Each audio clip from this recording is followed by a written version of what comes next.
Eu sou Mário Persona e essas são as respostas que eu dei aos que me perguntaram sobre a Bíblia. Você escreveu perguntando o que significa a expressão batalha espiritual. As religiões costumam inventar títulos para atividades como se fosse um cardápio que elas possam servir de diferentes maneiras para diferentes ocasiões, ou então para criar novas disciplinas a serem ensinadas nas escolas de teologia.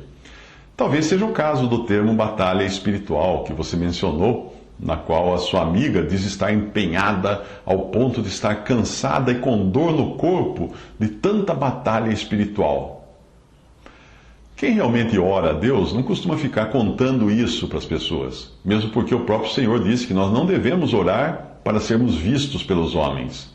Eu lembro-me de uma, abre aspas, pastoras, fecha aspas, que costumava orar na sala da frente da casa onde ela morava, que dava para a rua, com as cortinas estrategicamente abertas e ajoelhada num lugar que todos os pedestres pudessem ver como ela era fiel e perseverante nas suas orações. Era uma vitrine para a calçada, a sala onde ela orava. É o caso também dos que colocam suas próprias fotos fazendo pose de que estão prostrados em oração nas redes sociais. A nossa carne religiosa adora essas coisas, por isso é bom evitá-las. Mateus 6, de 5 a 8 diz: E quando orares, não sejais como os hipócritas, pois se comprazem orar em pé nas sinagogas e às esquinas das ruas, para serem vistos pelos homens. Em verdade vos digo que já receberam o seu galardão, isto é, já foram vistos pelos homens, não é? Se eles estavam esperando por isso, já foram recompensados, foram vistos pelos homens, era o objetivo deles. Portanto, Deus não precisa nem se preocupar em responder a oração deles, porque eles já receberam a resposta de serem vistos pelos homens, que era a intenção inicial deles. Mas a passagem continua: Mas tu, quando orares, entra no teu aposento e fechando a tua porta, e abre um parênteses aqui, não abrindo a janela para a rua, fechando a tua porta, ora a teu pai que está em secreto, e teu pai que vem em secreto te recompensará publicamente. E orando, não useis de vãs repetições, agora aqui entra a reza, né? Ave Maria, Pai Nosso, terço, essas coisas. Não useis de vãs repetições, como os gentios ou pagãos, que pensam que por muito falarem serão ouvidos. Não vos assemelheis, pois, a eles, porque o vosso Pai sabe o que vos é necessário antes de vós lhe o pedirdes.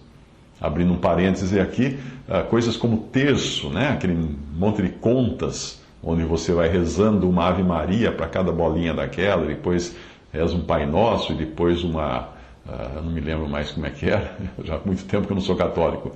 Mas isso foi copiado das religiões orientais, que cultuam os demônios, e eles têm essas contas também. Depois foi adotado isso aí também pelos muçulmanos. Você pode ver em filmes, você vê aquele muçulmano com uma espécie de terço de bolinhas pretas segurando enrolado na mão. E você vê entre os tibetanos, que adoram demônios, aquelas rodas. Eles vão rodando uma roda que faz um barulhinho cada vez que faz uma oração ou recita um mantra. Então é daí que vem esse costume de repetição que o Senhor Jesus abomina, desaconselha na sua palavra. Porque a oração nada mais é do que falar para Deus, não ficar repetindo uma frase como se fosse um mantra. Não existe explicitamente na Bíblia, pelo menos eu não encontrei, o termo batalha espiritual. Na versão que eu procurei, não encontrei. Mas isso não quer dizer que o crente não esteja em uma constante guerra no mundo espiritual. E essa guerra é travada em oração. Essa passagem agora que eu vou ler é um exemplo disso, Colossenses 4,12. Saúda-vos Epáfras, que é dos vossos, servo de Cristo, combatendo sempre por vós em orações, para que vos conserveis firmes, perfeitos e consumados em toda a vontade de Deus. Então existem irmãos que combatem o tempo todo em oração, que batalham em oração, mas eles não ficam contando isso para os outros. Alguém percebeu, Paulo percebeu isso, mas não foi porque ele ficou contando para todo mundo que ele ficava combatendo em oração. Nós estamos empenhados em uma batalha espiritual, sim, se você quiser o termo, em todos os aspectos da vida cristã. Seja em nossas orações, quando na oração, nós invadimos, por meio da oração, as regiões celestiais para lutarmos contra seres espirituais.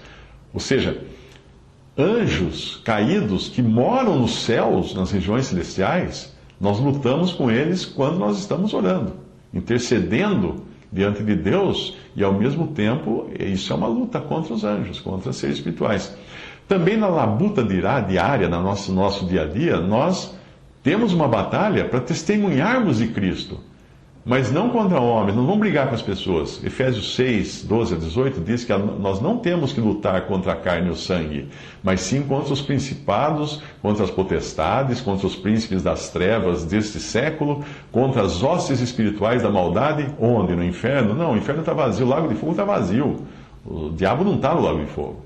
Não tem ninguém no lago de fogo agora. Está vazio. Satanás está no céu, seus anjos estão no céu, os demônios eventualmente estão por aí também, perturbando as pessoas, mas não esquece aquelas historinhas de gibi que tem o diabo no inferno com um tridente na mão, cutucando as pessoas. Não, o lago de fogo vai ser o lugar de condenação de Satanás. Ele não está lá reinando num trono, não, ele está no céu. No céu. E os seus ministros vagando pela terra, tentando as pessoas também, e ele próprio tentando as pessoas.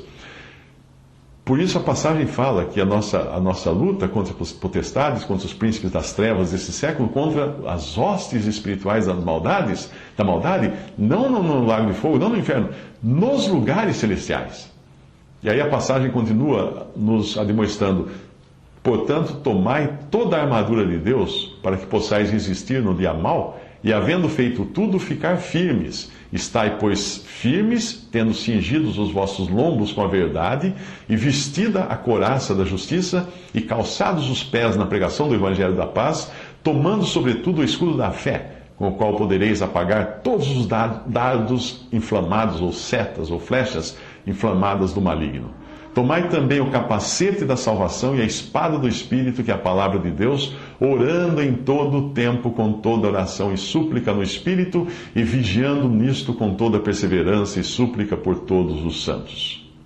Depois Filipenses 1,27 diz: somente deveis portar-vos dignamente conforme o Evangelho de Cristo, para que, quer vá e vos veja, quer esteja ausente, ouça acerca de vós, que estais no mesmo espírito, combatendo juntamente com o mesmo ânimo pela fé do Evangelho. Eu creio que você aproveitaria muito lendo sobre oração e também sobre a armadura de Deus. Busque na Bíblia a oração e a armadura de Deus. Hoje fica fácil nós buscarmos com Bíblias eletrônicas, mas fuja de qualquer movimento ou prática que tenha cheiro de carnalidade e farisaísmo, no sentido de orar, para se gabar disso, para ver quem ora mais, para ser visto pelos homens. Também não caia na armadilha de ficar enxergando um demônio em cada pessoa, como fazem alguns que mais se ocupam com o diabo do que com Cristo.